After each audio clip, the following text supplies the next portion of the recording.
Yes. The core issue in all of this is like, do you and your partner agree on what needs to change in your marriage for it to be better?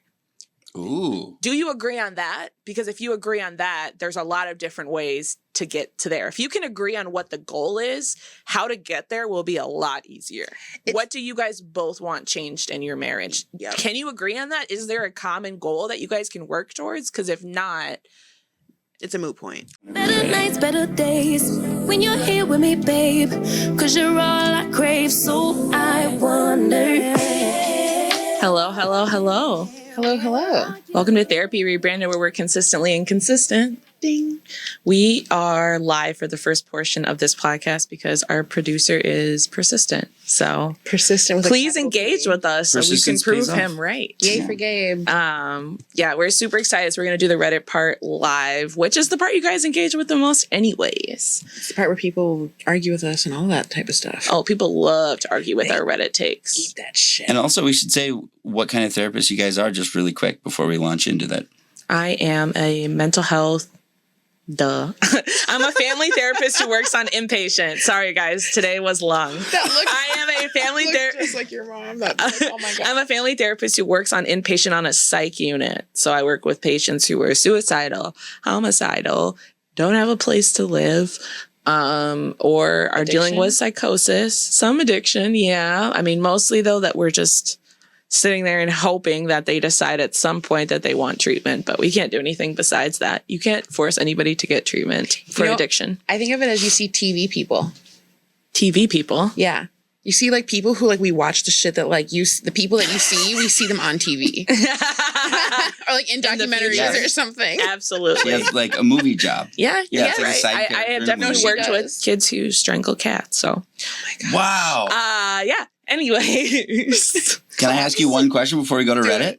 Sure. Because you said homicidal, and you don't usually hear that word anymore except homicidal and then maniac after it. Yeah. So, like, have you ever seen a kid who actually kind of frightened you, or at least frightened what he'd do to someone else? Yes. I've had kids that have tried to stab family members. I have kids who have successfully stabbed family members. Can you bring those kids back? Like, I mean, if that's like, you know what I mean? Is there any? There is hope. Okay. The behavior doesn't necessarily mean that they don't have empathy or that something's off. A lot of kids who are homicidal also have psychosis. So they're homicidal because they're having paranoid delusions about somebody trying to harm them. So in their reality, like they're protecting themselves. Some kids are homicidal because they've had like such significant trauma that they have like actual rage towards the people in their life. And there's always the 0.001% where you can't really say why. And it's really hard. It's really hard. Yeah. I mean, it's really hard because they're children. You got to give them benefit of the doubt. We don't, just lock kids up and throw away the key. They Have get you the ever most seen one like that? Hopefully. Have you ever seen one like that? Where like you couldn't necessarily... I mean, strangling animals, killing animals. It's pretty up there. It's pretty up there. I put it up there. Especially... Dave was like, oh, damn. Especially, I think, when especially if it's a family animal. Yeah. Mm-hmm. That takes it to a new level. I mean, all animals. I'm not... to. Yeah. You should be abnormally attached to this. That other people have attachments to. Yeah. And you're attached. So, and you did some sick shit to it. I mean... Wow. There's some kids... And then there's like there's some kids who come to us that maybe weren't picked up for the first 2 years of their life too. Like, there's always a reason, but we don't know the reason. We just get a portion of what's going on. We just get a slice of information in a moment in time, and we just got to roll with it and try to get as much collect as much information as possible to make sure we're not missing important things. But you're always missing something important. Mm-hmm. It's like always. So is your dream job to like talk to like serial killers and shit like that? Like, the TV people? No. She's My dream job is to work She's for a real myself. therapist. Yeah. What do you do, Rachel? What do I do? I'm an outpatient individual and couples therapist. So I see definitely a calmer population most of the time, at least in a session with me. And who do you work for? I work for myself. Whisper. I work for myself. Why did you have to do this? Is that masculine to talk No, like you believe in yourself? No, actually, do you want to know what's in my head? It's actually my finance guy. It was just like, you own this is your shit. You have to like say, and I'm like thinking of his voice and like, this is how he says it to me. Is like, he's like Italian and he like, Great. this is you now. So what is the name of your business?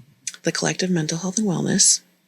And I'm currently taking clients. I'm taking couples. I'm taking individuals from the Minneapolis-St. Paul area. And I am not taking insurance right now. I can't take insurance right now. I am going to hopefully be in the next couple months, hopefully, cross his fingers, taking MA, Blue Cross Blue Shield, and United. And Whisper. United. Sorry, I can't tell how loud it is. To me, it sounds loud. It's not loud at all. Okay. United Healthcare and Health Partners. But for right now, I'm just private pay and telehealth, unfortunately. But hopefully by the end of summer, I will have a space, hopefully, to share. How come every time I ask you about your business, you act surprised that you would pitch your business on your podcast at the beginning? Every time. Because I don't, like, I'm just like a... Oh God, it's just so cringy. It's just so cringy to like, not the pot. It's cringy to like be proud of yourself. Yeah. Wow. Or like be a small business owner. I sort of agree. Like I sort of feel. Dude, I what just you're, am like, yeah. I get it. Like yours and everybody else is like just talk about it. I'm like, It's also. But you're does already seem like- sinking money into it, so you have to promote it. I know. You don't have a choice. I know. Pretend you're poor and work hard, grind. I know. You only have 12 months to make this work, or you have It's to crazy. give up on your dreams and like- get a day job. Pretend. I'm like, what do I like? Well, I did right. I'm like looking up like, what do you do to build your business? So I like came up with an email to like send to people, and I came up with an email list, and I'm like, nice. but now I'm like, I'm never gonna send it out. So. Anyways, so that's what Rachel does. She works for herself. She's a really good therapist. Black people really enjoy working with her.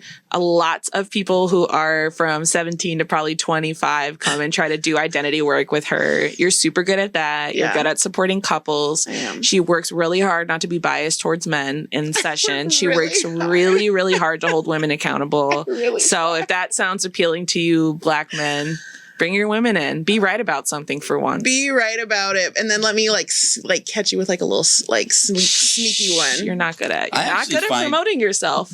I actually find her to be very fair, like with me when we talk, when I drop all my problems on you guys. Yeah. She's harder on you than she is on the men in session. Yeah, I am. Oh, really? Way Well, harder. I go like Maybe behind my back. Well, I also like build up. I like try and build up a lot of trust, which I don't. It's just what I do with them. before I She's say harder. something. She's harder on you, Gabe, because she knows you in real life. Yeah. Yeah. Well, everyone's hard on me. Yeah, you bring it out of people. Wah, wah, wah. All right, pull up the Reddit. All right, here we go. And I already got some questions coming in, so I'm excited. But we'll do first one. Oh, perfect. Am I doing the first one? Yeah. Therapy is extremely dangerous for people with attachment trauma and no support system. You like how I get louder when I have like a script? I'm going to say it louder. It's so much easier to lean into others than yourself. Shut up, Eva. I'm going to say it louder for the people in the back. Therapy is extremely dangerous for people with developmental trauma and no support system. This is because it is common for therapists to come to believe all of the worst about vulnerable clients that the clients have learned to believe about themselves. People who have solid, healthy support systems are more inclined to have healthier, intact boundaries. They are far less likely to become completely emotionally dependent on their therapist, investing total trust and self-disclosure where reasonable caution and self-care are warranted. Alternatively, those who struggle and fail to create healthy, supportive relationships are further likely to be belittled and bullied in therapy in the same way they have been in the rest of their lives. The therapist and their supervision are much more likely to come to stigmatize them.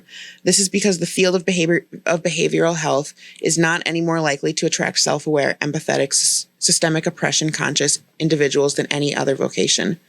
When a client continually fails to thrive socially and professionally because of their trauma-induced behaviors, their therapist, who can easily pay lip service to being trauma-informed because it is financially advantageous to do so, easily slips into contempt and stigma towards the client. This is exactly what happened to me. It is especially damaging because the destruction is just so invisible. Outside of therapy, critical spaces, it is thoroughly unknown. There are no words to describe it.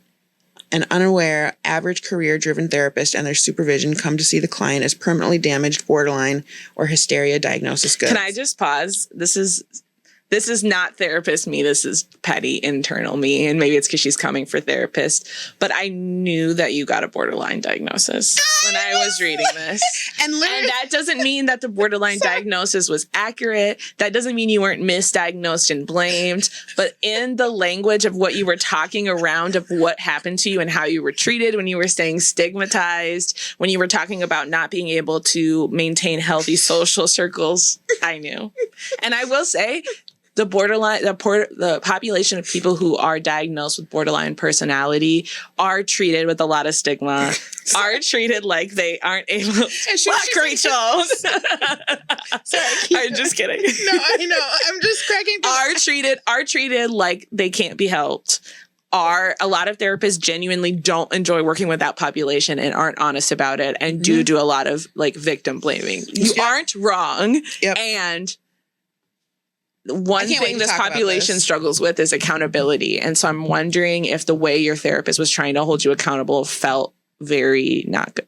This is literally feedback that I've heard clients. Okay. Yeah, sorry. Okay, I'll keep going. Okay, sorry. A client doesn't require borderline or personality disorder diagnosis to be the target of their therapist's hostility and sense of superiority. Sure. They merely need to fit the psychographic I've described. I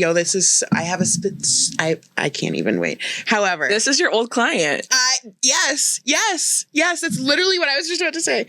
I have two. However, having a trauma history with zero support system makes one more vulnerable to being labeled with the most stigmatizing diagnoses. And I have another thought. Therapists tell themselves and their colleagues, not the fucking quote. Pause though. The second thing I want to say just about this last paragraph. Having a history with zero support system, having a trauma history with zero support system makes one more vulnerable to being labeled with the most stigmatizing diagnoses. I think having no support system makes a person vulnerable to engaging in the behaviors that fall into the cluster that we would call cluster B, which we would put borderline in, because a lot of the behaviors are fear of abandonment, are around being afraid of being abandoned and around not understanding how to build healthy connection. And if you never had that growing up, it makes sense that you're not able to do that. Like, a lot of this language isn't wrong. It's just like, I can literally picture a conversation in my head. Yes. And what the therapist was trying to do. And obviously we're biased. Okay. I won't interrupt anymore. No, you're fine. Therapists tell themselves and their colleagues, I've come to dislike them. No wonder other people dislike them. There's no healing for them, only maintenance. And I'm sick of hearing their whining about being poor, workplace exploitation, friends and partners turning mean and abandoning them. Their own behavior drives people away, as it is doing to me. And then their peers validate them. As an afterthought, it is absolutely necessary to have the convictions of a societal dissident and a abolitionist, Jesus Christ, they went hard, to gain dominion over these childhood and therapy-induced inner voices of shame. That was a run-on sentence. We must embody the agents of change in our own lives. And then everybody beneath was like loving up this shit, which never, I can't say that out loud. Sorry. I want to know who she got that quote from. Who said that? No one. I feel like it's something that comes out of trainings, actually. I think I've been in trainings before about by the way, I work a lot with this population. Yeah. A lot. Because there's a lot of suicidality with borderline diagnoses. I don't work a lot with this population, but people have floated through the door who either I've given it to me. We got to send them somewhere. Got to send them somewhere. And I actually they deserve community support too. That's the thing that's hard is a lot of therapists. In a way, I agree with this.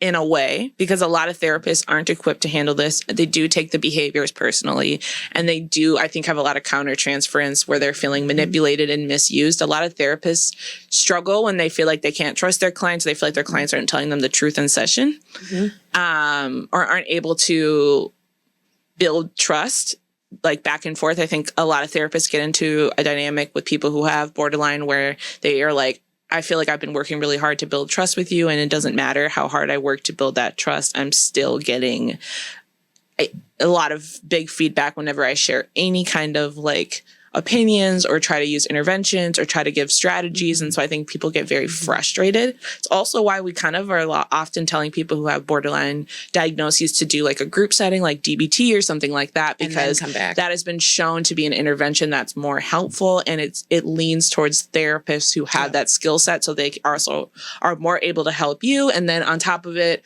you're practicing with other people who are working on like social skills. So anyways. I had a client call me like last week who I worked with previously, who I sent to do DBT work, and who called me to like thank me. It was like life changing. She's like, I'm glad we're doing this so I can like come back and work with you. But like the skill stuff is so important. And it's something that I'm not particular, like I don't do like the communication skills stuff, which is something I want to get better at. But it's, so yeah, therapists. Mm-hmm. So just to like break it down, basically what we're saying is we think from reading this that the person writing in was an individual therapy, probably more than once with other people. These comments are good. I'll get to them. So good. Individual therapy more than once, probably with a therapist who was not equipped to support someone with that level of trauma history. Which might be true. And it probably is true. Yeah. They were in therapy with somebody who wasn't equipped to handle that.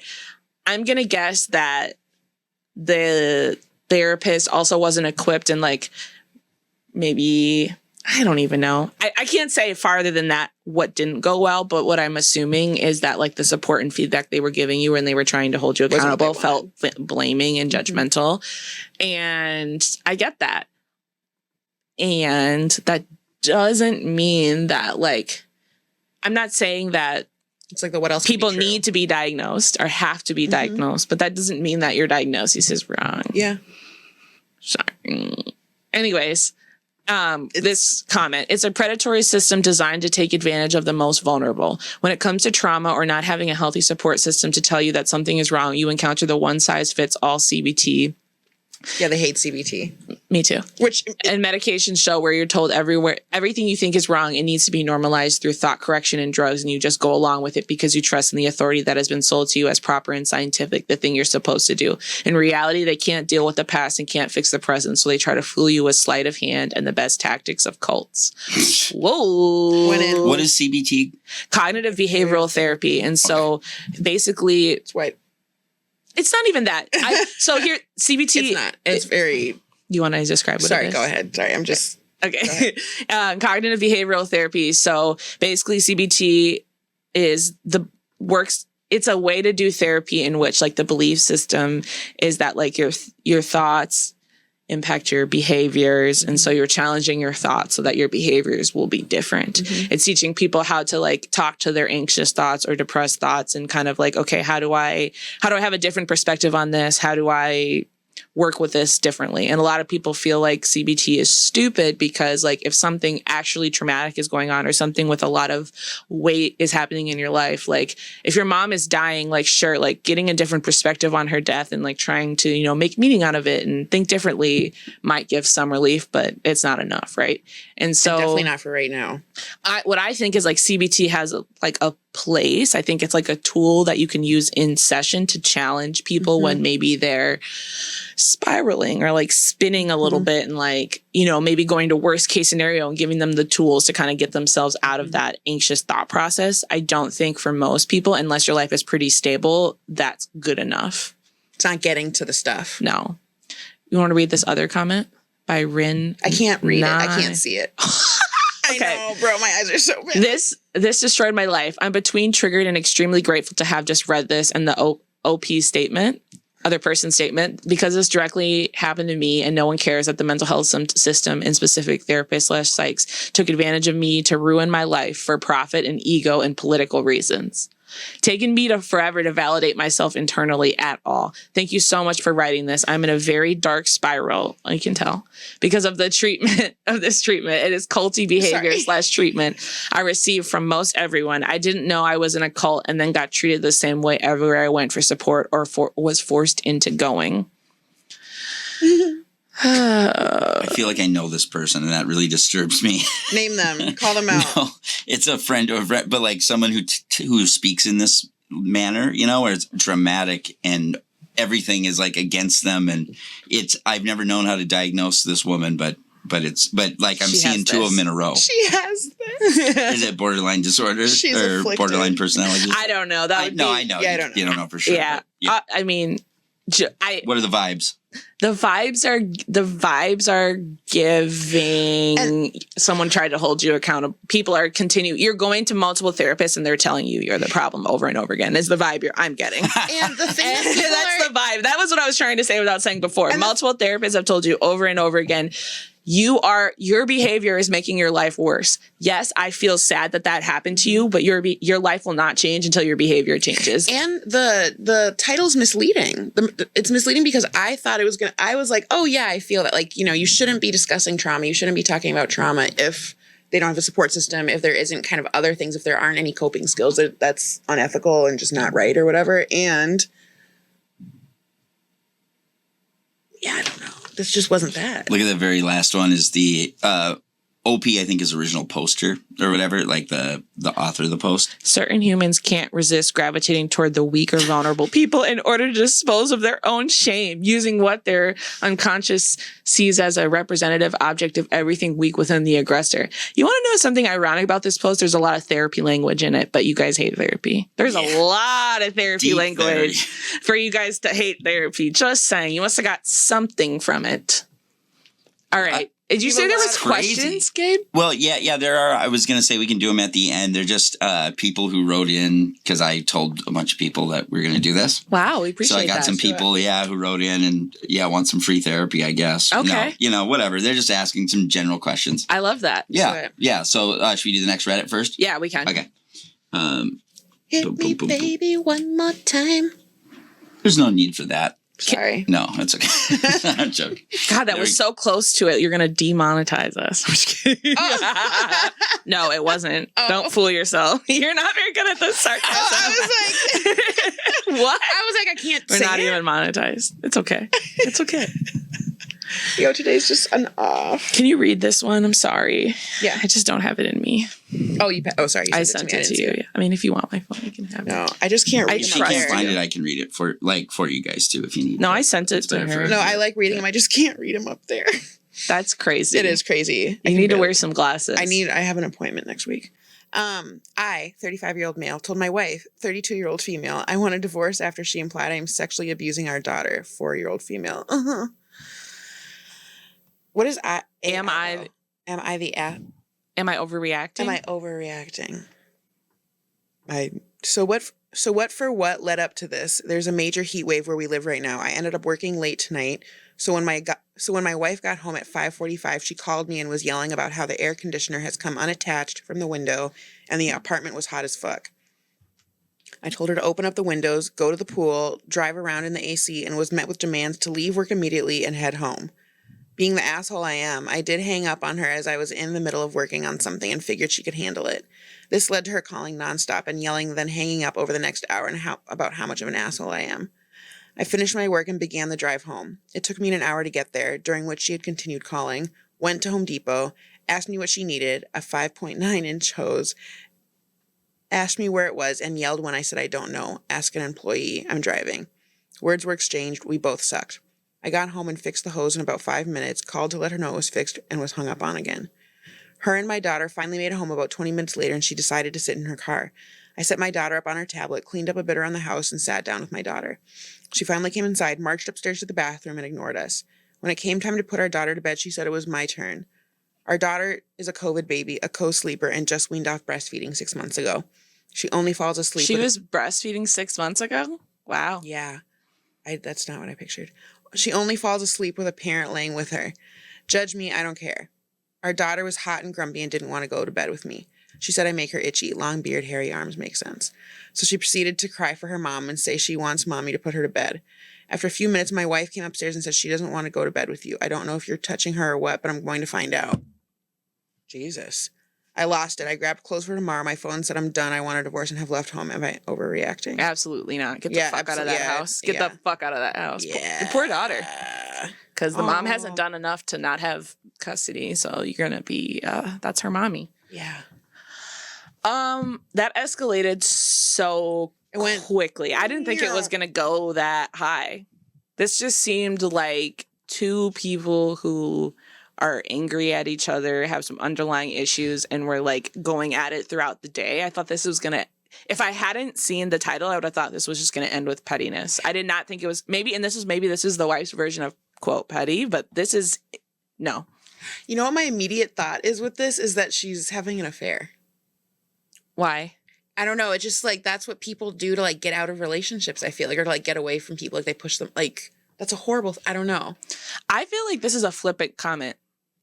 Oh, like it was just like a dig. Yes.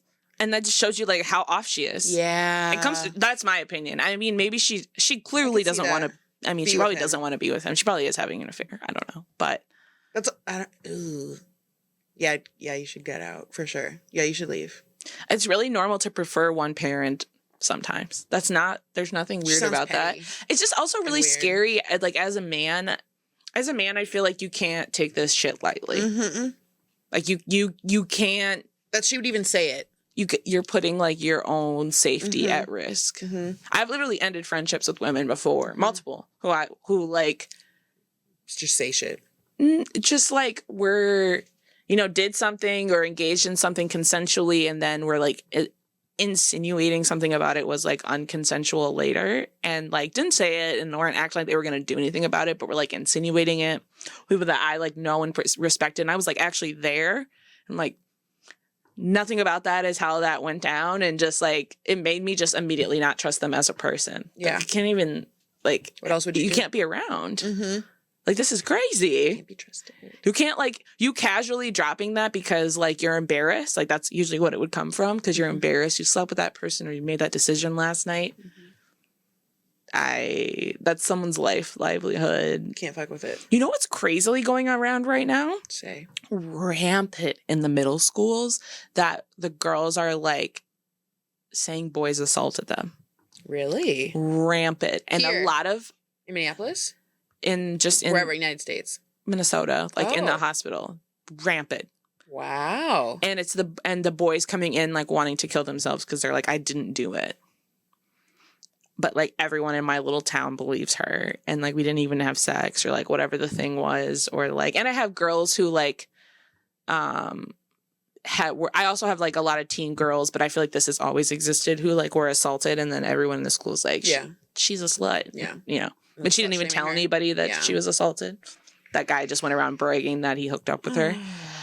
But yeah, a lot more of that. And I actually like some that were like straight up disproved. Yeah. Like by like everybody. Police getting involved in like all these things. But like it doesn't matter because like everyone else believes it. Crazy. Can you imagine what that would feel like on the inside? I know what it would feel like. It would be maddening. It would feel, and I feel like as a teenager, it would feel like that stigma is never going to be washed off you. I'm sure it feels maddening. I don't know I can't imagine what that feels like, but it would drive me insane. I can't. It's scary. It's scary to think about with like my brother and stuff too, because I'm just like. Any girl. You have to be over like. Any girl. Any girl could just say something and. Yeah, because she's mad at you. It was just for whatever reason, and she doesn't even have to be mad. Something could just be. Right. She could be in the 0.0001%. She's just off. Crazy. Yeah, she's off. And yeah. So, anyways, no, you're not overreacting, and I'm guessing your wife's acting like you're overreacting, and fuck her. On to the next. Oh no. Comments. Oh, comments. Questions. We got some. I got some comments. Questions, comments, Let me concerns. push some through. So these were some that were sent to me. Let's see. We're keeping them anonymous, so it's whoops. Hang on one second. Call them out. Call them out. Yeah, I know, right? No, because we need people to engage. No, we do. Yeah, not call out the commenter, but yeah, yeah. Just here we go. Social site. There we go. Here comes the first one. Oh, let me change that font so you can read it a little better. That is I can hard read to it. read. I can read it. Can you really? Yeah. After 12 years of marriage, my wife had suddenly Oh, never mind. Okay. Yeah. Do you have me to change it? No, it just one word was misspelled and it threw me. Okay. After 12 years of marriage, my wife has suddenly started insinuating that she's unsure of me, that she is uncomfortable with my family history of sexual abusing kids, dad/grandpa. This is utterly ridiculous, and she has not changed the fact that I watch the kids majority of the time. I feel like I need more information. I feel like what I'm getting out of this is that his wife is insinuating that because somebody, his father, the kid's grandfather, has a history of sexual abuse, that's like been passed down somehow genetically to him and makes him like less safe around the kids. This is so similar to the last thing. Yeah, that's what I thought too when I saw eerily, that. Yeah. And this is real, like 100% real. This is so similar to the last one. I have the same advice, like get out. Get out. Get out. Real. Anybody who would weaponize this is not a safe person. And retain a lawyer quickly. Yes. Just wow. Whoever, this is not a safe person. And the reason why I say this is because like they don't have a line. Like this is crossing a new line. And also like it feels like they're trying to do damage to you, like make you question your own sanity. Because I'm guessing that they knew this information about you when they got with you. And so like yeah, the fact that they're choosing to weaponize it now like lets you know that like this is like something they've been keeping in their back pocket to use. Like this isn't like they got this new information and now it's making them question something. They were holding on to this and keeping it for later. And it gives to me like they were pushed in that direction, or like they like heard something. I don't get that at all. You don't think so? No. Like no. I actually know it, unfortunately, but I don't feel like I can say it, so yeah. I won't. Oh, really? But yeah. But I don't think anything. I doubt. Janae read it right, and yeah. I don't think that. I think she has been holding it in her back pocket. It's still malicious. It's still like a malicious thing. The fact Rachel's that, right to an extent, though. Like there was a conversation that happened that That's with what I'm someone saying, like outside their relationship. but it doesn't matter. You already knew this. Yes. Right. You already knew 100%. this. And the part that's the most damning, why I don't believe that she's actually more worried now, is because he said that she is still with the kids. He's still with the kids the majority of the time. So if you thought that if you truly shifted your perspective to he's not safe, you wouldn't be leaving your kids with him. It's giving a fair. It's giving blow up the marriage. Yeah, it is. That's what I mean when I say it's that. giving I want full custody and a shit ton of child support. Yeah, it's giving get away from Because us. I don't know if It's you're giving safe. I want you out of the. I want you. I don't even know. Oh, you guys are blowing me away. Actually, that it's this like. I mean, I also You don't, felt like- no. I thought sort of the same, but that I don't know. That's just- a big thing. Like that's like a. You don't. No, you don't come back from that. It's fucking enormous. I mean, I can't- just to you hear you can't- guys react the way I feel too. You know, You I guess. can't say that and then have your actions reflect that you actually think I'm safe. Yes. That's the part that's Psycho. Well Sorry. put. Sorry. No, that's awesome. No, You're I'm right, just though. you That's keep good. cutting me off. interrupting. This is why we Sorry. stopped going live. Sorry. Uh, so no, I think like I literally think the behaviors don't reflect that she feels unsafe.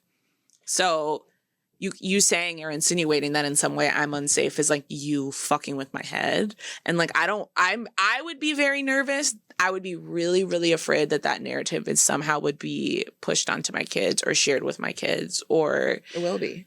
at some point, and like that she's sharing it with other people, and so it would like get back to my kids, or that she would say it to the kids or ask the kids leading questions. Like That's there's insidious. It's in the zeitgeist now. Oh, it's out there. I'm not saying she's gonna do it, but like she's demonstrated that her line is that low.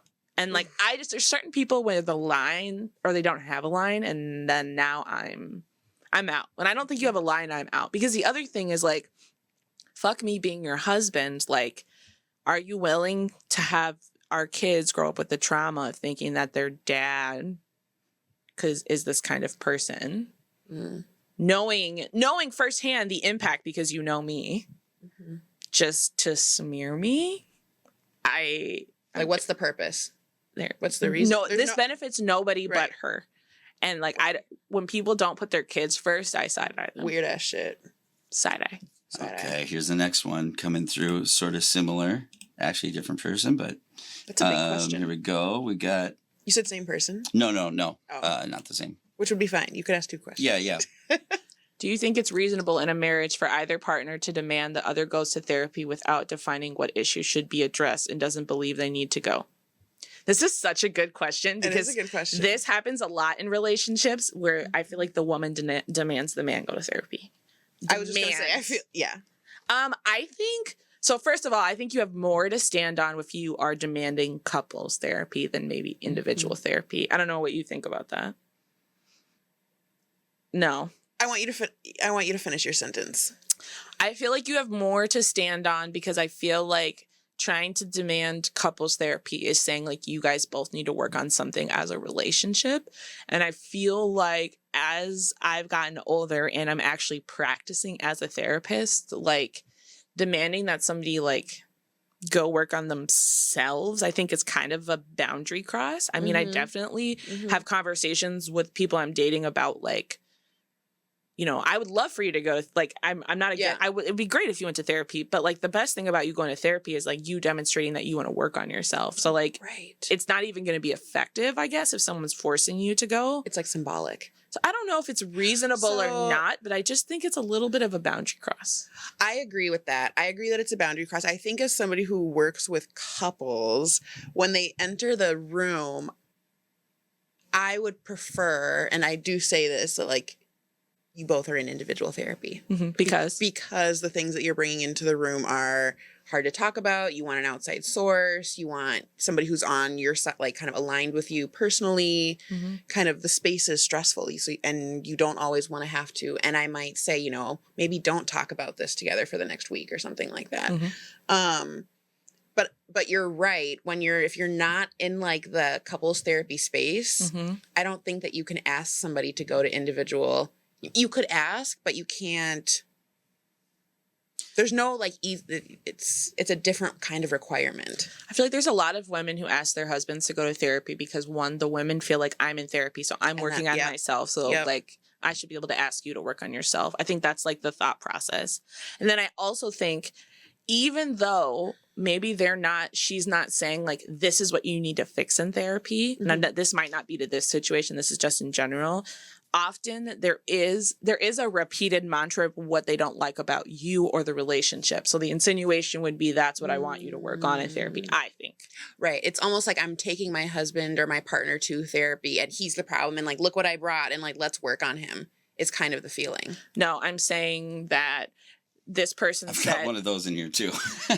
I'm saying that this person said do you think it's reasonable in a marriage for either partner to demand the other goes to therapy without defining what issues should be addressed? Yes. And what I'm saying is that I'm sure throughout the course of your marriage, you know what your wife dislikes and wants you to work on. Come on. Does that feel tricky to you? Does that feel like a thing that's like a... It just feels like it... Because to me it does. Why does it feel tricky? It feels like it's that thing that I feel like there has to be some sort of phrase or word to explain what that is. But I think it just comes across like as a bait dismissive. And switch. Yes. It comes across as dismissive of like, she doesn't there's nothing for you to work on. Yes. The core issue in all of this is like, do you and your partner agree on what needs to change in your marriage for it to be better? Ooh. Do you agree on that? Because if you agree on that, there's a lot of different ways to get to there. If you can agree on what the goal is, how to get there will be a lot easier.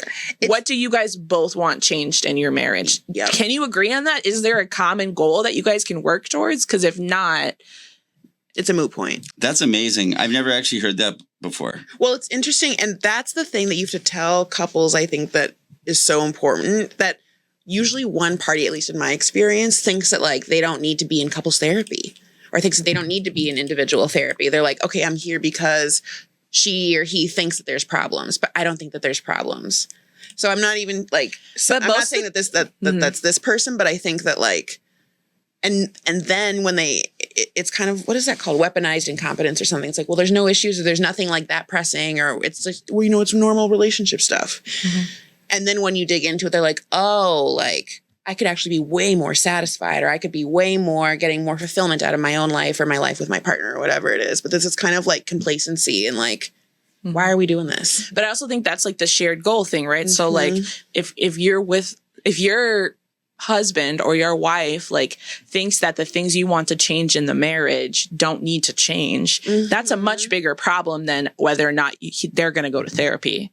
And I feel like people focus on, are you going to therapy? Are you going to therapy? To get out of the like the part that would end in divorce, which is that like we don't want the same things out of marriage. We don't want the same things out of life. So we have to go separate ways. We either have to negotiate how we each both change or be in the middle, or we're going to have to go separate ways. And so people just do the like therapy thing because I think what I'm guessing that the wife in this situation is hoping is that they're going to go to therapy, realize that they actually do want some of the things that the wife wants and that the wife is right. You know, like that those things will actually make the marriage better. Or that maybe they'll decide, oh, I really want to do. Maybe the reason why, you know, the wife is dissatisfied, I'm just making this up, is because like the husband's really anxious all the time and like his anxiety makes him kind of snappy. And like maybe, you know, she thinks he's going to like go into therapy and like work on his anxiety, and that's going to just turn to him being better in the relationship. That's very hopeful thinking. You don't have that much control over how it's going to go, but I think that's where women go often. Women go there often, and it's almost like a crack of the whip. It's almost like, see, it's bad. Like we have to go to couples therapy. Not all the time. Some people just go for maintenance or whatever it is, but I think often it's I need help communicating to you how I feel, or I need help understanding you, or I need help kind of like navigating these things. And I think we need a third party, or we need like a witness often is what I hear people use. Like I want somebody to see what's going on with us. They want a mediator. Right. They want someone to tell them who's right or wrong. Right. They want that. Yeah. But a good therapist hopefully would not do that, in my opinion. So the thing that's interesting about the like wanting someone to tell them like who's right or wrong or what's going on, like a lot of what I deal with in family therapy is lying. There's a lot of lying going on. And a lot of like my intervention with the teens is like it's with the teen and the parent. So like the teen is lying to the parent. The parent's asking the teen to do something. They're saying they're going to do it or they're not, you know, like stop smoking weed or stop doing this or that. And the kid's like, okay. And they agree to it. And then they continue to do it. Right.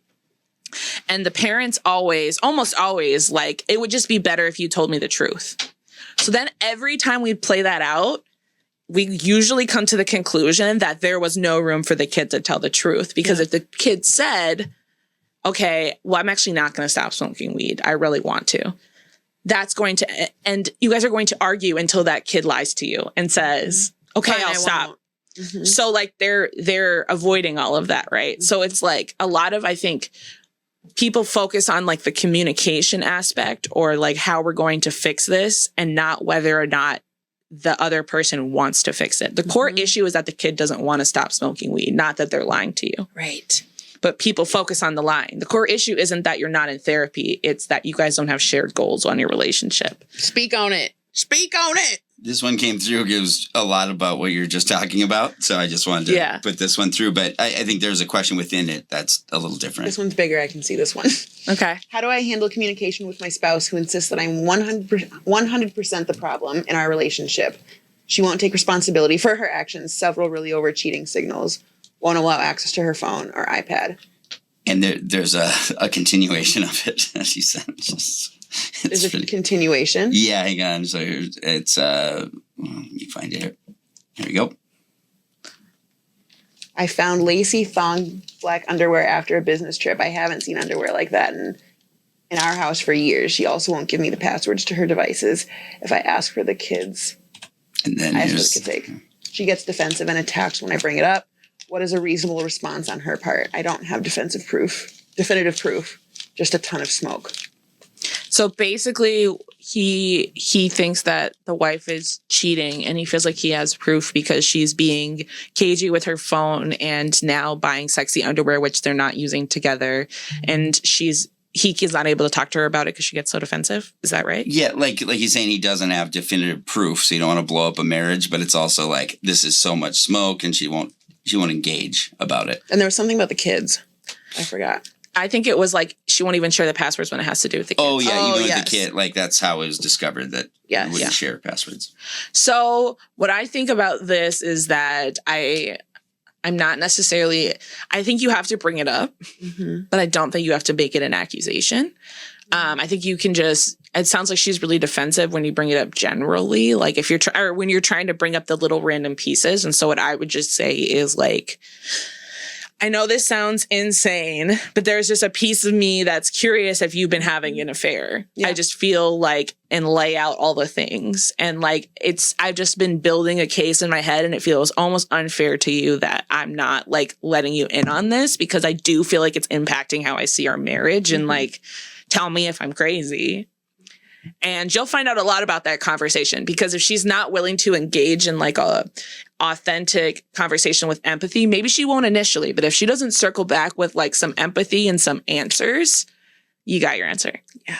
She's cheating on you. Cheating. She's cheating on you. Does that make sense, Gabe? Yeah, oh, I mean, hell yeah. Like, Yeah. I think it's the worst position in the world when, like, you said something earlier that I thought was great, and I feel like I'm losing it already. But the whole thing of if you guys can't agree on what the solution is, kind of, or like what needs to change, and it's kind of. But there was something else you said about, it was actions. Like if your action doesn't match the accusation. Yes. I think that is like, what a great tool to have. Like that's a simple way to understand whether you're crazy or not. Because that's what happens in marriages in my mind is I'm the divorce guy. So everyone who's getting a divorce, whatever, they flock to me, to like talk about it. You've been through it. You made it out. Yeah. And it's like, and I know how it seems like everyone comes with the same like kind of crazy making thing where they're just lost in this like, where they're not blaming angry. They're like, I just truly don't know what's up and down anymore. Well, there's kind of so many things. There's like so much water under the bridge, which is like an easy way to like tie it in a bow. But people just don't even know where to start in their relationship. And so they just want to like. Everyone gets caught up in the details. That's the hardest part. That's the hardest part of like a new therapist who comes into my position.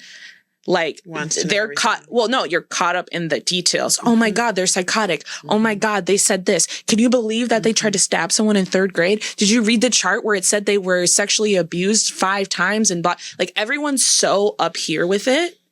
And I'm like, yeah, there's like the big trauma, right? Like it matters. The details matter, but the details matter because it tells you about the theme. The themes are the same even when it's not atrocious. The relational stuff, all that. Yes. The like, does this person feel safe? Does this person have the skills to connect with other people? Does this person feel hopeful about the future? Does this person have a support system? Does this person want to engage in treatment? Does this person have goals for their life? Like those are all the same. How are their mental health symptoms impacting how they function at school and in the world? Those are the same no matter if the trauma is big or small, no matter if you're coming in because you're dissatisfied with your life, no matter if you're 50 or 20. Like people get caught up in the details. And I feel like that's what happens in marriage is like you're caught up in the details instead of like the overarching theme. Like pull out of the details of this, you are questioning whether or not your wife is being faithful to you, and you don't feel safe enough in the marriage to ask her about it. That's a thing. That's the thread. That's the core issue. That's the issue in the marriage. The other shit's fluff. And it's ego because it would be disrespectful for her to cheat on you. So it hurts your fucking feelings. And that's free game. And the core issue is regardless of whether she's cheating or not, because if you find out she's not cheating, don't just let this go away because this will pop up in another way. The core issue is that you are reeling about something and you can't go to your life partner about it. Yep. That's a problem. Yeah. Not a partner. Yep. Not a partner. Not a partner. And why? And why are you more concerned about whether or not she's doing some shit on the side than this? Like that part. It's so interesting about the goals because the couples that I've seen or the couples that I talk to other people about who leave therapy or who don't make it through couples therapy are the ones who didn't have shared goals or who like couldn't come to agreement on like what their problems were. Or like, well, that's not a real issue or you're 100% of the problem or things like that. Because now we're just talking in circles. Yep. I can have this fight at home without the therapist. Yep. I think it's crazy. I went to couples counseling twice and that was never brought up. Like that concept is new to me, like therapists suck. Truly. Right. Damn, maybe that first lady in the Reddit thing was right. I do think there are a lot of therapists who aren't skillful at what they do. Right. And I think they get caught up in the details as well. Mm-hmm. And I think there's I think it's really hard, especially if you're like a woman who likes men or dates men. I think it's really, really hard not to empathize with the woman. Mm-hmm. And I think people get caught up in all the hurt and how they would feel and the embarrassment and all, like they just get caught up in countertransference, the fluff. So I've got a question then. Like this is something that I've thought about before, and you guys are kind of bringing it up. So I want to ask when I look for a therapist, for instance, what you're saying there, I feel like that's what almost every guy is concerned about, right? Whether it's couples counseling, whether it's whatever, it's just you want someone who can kind of see your side, but you also want someone who can moderate and tell you the truth, right? Mm-hmm. Is it like, can you interview a therapist? When I'm looking for a therapist, okay, you can ask those kind of things. Yes. Yes, you're supposed. What kind of questions are reasonable to ask? Would you say You're supposed to? I tell people. Have you ever been fucked over by a guy? Yes. You know what I mean? Like, but you can ask, you can like talk about feeling nervous, and it's also on the therapist to name that shit in the room too. Like, I bring it up to people, like, but not in the first time. Why not? Yeah, I do. When they're interviewing you before you set up a no, meeting? not in a consult. Like, they might bring it up, but in like in an intake, I probably am going to bring it up in a couple session. In a couple session, I'll talk about it. So because it's so fucking common. So some questions that would be, I think, like reasonable, wouldn't make you like feel. You mean like aren't like weirdo questions? I guess because it's like I don't want to be already in therapy with them and then find that out. Like, God damn it, I wasted 3 sessions or whatever. You know. I think you could. I straight up just when you call them, one, maybe if it makes you feel more comfortable, pick a man. Maybe that gets rid of that altogether. Yeah. That's one.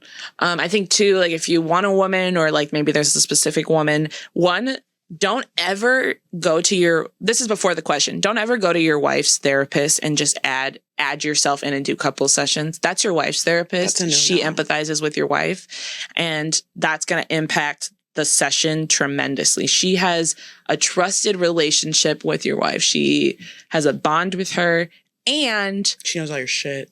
And she will lose her as an individual client if she goes too hard for you. Yep. And that, no matter what people say, that sways shit. It just does. It just does. I've never even thought of that, of a therapist thinking of it as an income, right? But it is. Right. Of course. Yeah. Of course. I just haven't thought of that. Yeah. So that's one. So don't do that. No. You guys need to go get your own therapist together. So that's one. And I think the second thing is like, so some questions maybe I would ask when you call to set it up is like, how long have you been working with couples? How do you support men in session who maybe aren't as comfortable? And then I think if you want to be vulnerable, the easiest way to get to it is to just say to them, I'm really nervous to start couples therapy because I feel like I'm going to be judged in session, and just say it. I know that's really hard to do. So maybe just starting with some questions, but you'll be able to tell by their answers and whether or not they're defensive when you ask the questions, if they're a fit. Yep. Okay. Yeah, I think that's great advice. Yeah. I mean, there's even something where, there's certain types of people like myself that I remember thinking when we're going in, like, she keeps track of everything, right? And so she's got her list of gripes ready to go at all times. And I just don't walk around that way, kind of. So even though I know that there's plenty on each side or whatever, so you do feel like, oh, if it's the wrong therapist, you're going to get overwhelmed or something like that in the room. Like I'm not allowing that in like my therapy. Like you don't do lists. Okay. Yeah, interesting. No. Save that shit for outside. I have had parents come in with lists and like calendar marked dates, and I literally just like, I don't even acknowledge the list, and I just go, yeah. What were you trying to get across with that? Yeah. Literally awesome. like bypass it. Because to me, like, great. Yeah. We're back to shared goal. Is the goal who won, or is it what we're moving forward with? What is and this? It's not that we can't talk about the past. We can hash out the past, because the past is probably part of why you don't trust this person, why you guys don't have shared goals right now. But if it goes from like working through what happened to bashing, we're done. Yeah. We're done. Yeah. It's done. I literally will be like, people keep talking. Hold on. Yep. Wait a second. Slow down. It's called catching the bullet. You interrupt somebody before you interrupt somebody before they like take a shot, and you catch it, and you you turn it back to them and say, "Whoa!" Like some version of like, where did you get? Where did that come from? Or some like, you must be really hurt to be saying that. Like, what's going on? Because I know you're not like you guys are working towards X, Y, and Z, and that's not helping that. So like, what's coming up? What are you trying to get me to see? And that's the thing that people are missing, and like that's what they don't realize is you're catching the thing that diverts the argument or diverts the thing to make it worse, or maybe it's really bad, but you're like, what you're losing your purpose. This is self-serving. I'm modeling not being reactive and just getting to it. Yep. Like, let's just get like, because that's what helps in arguments too, is like when you have a pattern of you guys amp each other up, you guys both need to practice being the person to disengage. And I think a lot of people are like, well, they don't do it, so I'm not going to do it. One of you has to start doing it. One of you has to stop reacting to the petty bullshit and just be like, what's going on, or take a break. It takes you to make the change. You have to do it. It takes you to make the change. So you're like also modeling that. And you're also letting them know like that's not okay. Like where that was going was not. We're not doing that. We're not doing that here. No. I've told people like this is therapy, like that we're not in your house. Yeah. Like do that at home. We still got to do something special for the Patreon girlies and guys. Hi. We're not biased. So we are going to do our mental health check-in off of the live. It was fun to do some live. That was fun. Yeah. Yeah. I enjoyed it. So I thought for this check-in, because so much has happened this week, the date today is July 18th. Thank you. July 18th. And so much has happened this week that I'm feeling really overwhelmed. And so I was like, maybe we can just like kind of in a lump talk about that. Just a little bit about like how you've been feeling. Now, I'm sorry to interrupt this wonderful check-in, but it got a little too personal. So if you'd like to hear the rest of it, subscribe to us on Patreon. Now, back to the show. The vice president his running mate, because I read Hillbilly Elegy. We both did and watched the movie. And I loved the book, and the movie was pretty good. Yeah. He did a really good job. But I was like, oh, he won. Like, as soon as I realized he picked that candidate, I'm like, a senator from Ohio who literally represents the, like, forgotten generation and, like, the people who feel like in middle America that they've, like... Also forgotten. Were forgotten, weren't cared about. He's from Ohio. Like, his mom, like, had drug addiction. They all suffered from, like, coal mines being shut down. Like, So I was just, like, the whole, like, thing this entire time has been like, oh, you dummies over there, like you're voting for somebody who doesn't have your interests in mind. And he's like, I'll go get one of you to be my VP then. Validates him. So there you go. It validates him. And he got up there and he was literally saying, I'm here to represent Ohio, Michigan, Pennsylvania. Well, you won. You literally won. And then was throwing in Wisconsin. Like he was like, oh, all these like states that are like really important in the election. Like, I'm here for you. I'll never forget you. I'll never not think about you. I was wrong about Trump. Now I'm here. And that was really hard because I just was like, it felt like a seal the deal. And again, I just have a lot of anxiety about the ways in which things are going to change. And one thing that's coming up that's really hard for me because like at work, nobody's talking about it because it's that whole like, we're not political, but our job is political. So it's really difficult. So we were in supervision and we were talking about, you know, what's been going on. And everyone was just kind of like, my biggest fear is that it's going to come up in a session and I'm not going to know what to do. And I'm just like, oh my God. I hate when people ask those fucking questions. Anyways, that was like, yeah, the summation of it. So I couldn't talk about what I really wanted to talk about. But Trump and the VP are very against like trans rights and gender affirming care. So that's like providing care that affirms whatever gender identity that kid wants, right? So like trans kids, non-binary kids, all of those things, they're very against it. He's already like tried to like put out bills in Ohio that were never like passed through the Senate, but still like he's tried basically saying like it would be illegal in a class C felony, which is up to 15 years in prison to provide gender affirming care. And in that he's only speaking specifically to doctors, like providers. But it makes me nervous because if it were to spread past that, like if it were to be like all gender affirming care is illegal, I don't think I could do my job. Because at least a third of the population I work with are queer, non-binary, trans kids. They have like the trans kids have like one of the highest rates of suicide. Same.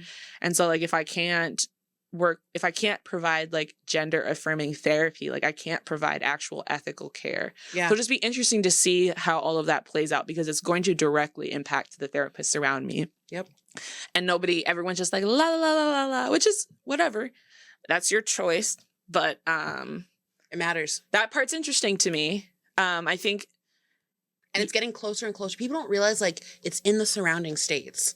It's, like, right here. Well, it'll just, if they make federal legislation, then it won't matter. Same with abortion rights. Like, people are assuming that they're not going to try to push through federal legislation that makes it not a state issue. And they'll do it quickly. Vance is saying that. They will. Rape, there shouldn't even be exceptions for rape and incest. So they want a Christian nation. Really? He says that? Yes. That's fucking crazy. Isn't it?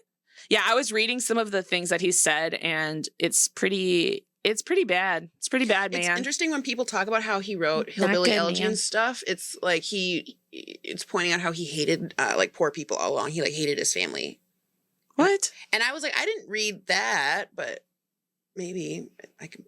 I'm not going to go back and pretend I didn't like Hillbilly LG. No, Actually, it was good. What I thought when I heard it was like, fuck, everyone's going to go read this book and be like, this is a reasonable human, and not look into like all of the things that he said in the last like 4 years, because he's shifted a lot in his perspective and an opinion in the last 4 years. It's not what it was before. He went to Yale and became an asshole. What? He went to Yale and became an asshole. I don't know about all that. No, I'm oversimplifying. I don't know, but he's just like presenting himself as like the lowly, like humble family man, and like just I'm trying to find in this last like 2 minutes some of the things he said. But it was very. Give us some one-liners, or give us some. So people were asking him to stop calling queer people groomers. This was a quote in April 2022. I'll stop calling people groomers when they stop freaking out about bills that prevent the sexualization of my children. His children. His own tweet. People asking him to stop it is also really funny. Yeah. Stop it, JD. Stop it, JD. GLAAD wrote in its post about Vance record, there is no evidence that discussing LGBTQ people, history, or families in schools sexualizes anyone. Experts in child sexual abuse say false rhetoric about grooming diminishes understanding that actual abuse and endangers all children. Exactly. Just in case anybody was wondering, like, well, what's wrong with that? That's what's wrong with that. Say it again for the people. Clip that bitch. There's also like this really big pushback to the nuclear family. So like they want to like repeal rights for like queer people. They want to like repeal. I don't know if you can take away the Respect for Marriage Act, but he would like to. That's what what's his name wants to do. Our black brethren. They just want to go back to 1950. During his Senate campaign in July 2022, Vance told Mission America, a right-wing Christian organization based in Ohio, that he would oppose the Respect for Marriage Act, a bill to ensure federal marriage protections for same-sex and interracial marriages. Can you, bro? We're fucked. In October, a few months after he introduced the transition-related health bill, Vance introduced the Passport Sanity Act, a bill to ban X-gender markers on U.S. passports. Like, just shit that doesn't matter. Shit that doesn't matter. Introduced a bill last year called the Protect Children's Innocent Act, which would have banned transition-related medical care, including puberty blockers, hormone therapy, and operations for minors nationally. The bill, which was never taken up in committee, would have changed healthcare providers who violate it with a Class C felony, which is punishable up to 15 years in prison. And it would ban institutions who provide education from giving instruction about how to provide gender-affirming care. We're just going to like pretend it doesn't exist, I guess, is what we're doing. Anyways, we didn't really talk about how we're managing our feelings about it because it's clear we're not. So we're not. We're not. Let's get into we're not. Dumpster. Short-circuiting. It's fine. Anyways. It's all fine. We got to go. Bye, guys. Bye. Where are you? Great show, guys. Thanks. The fire is cracking me up. I can't believe it's only 7. Still like 3 more hours of daylight. It's the end of the weekend. Cake, here I come. I still wanna turn up. Yeah, I still MBC. No relation to NBC.